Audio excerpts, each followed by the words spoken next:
እሱ ጋር ቁም በቃ። ወይ ወይ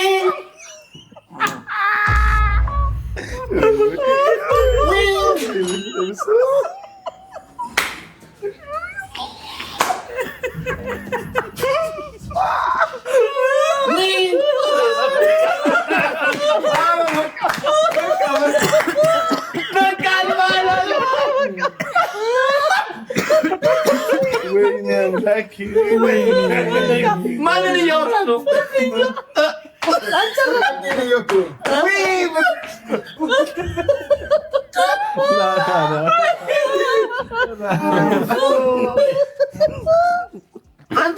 የምሬን ነው ብላችሁ እነዚህ ፍራይዴ 90 ሰከንድ ላይ ያሉት ማለት ነው። በጣም ፈኒ በጣም ፈታ የሚያደርጉ ናቸው። እግዚአብሔር እየገባችሁ ብታያቸው የሌለ ነው ፈታ የሚያደርጓቸው። ዊ ይመቸው።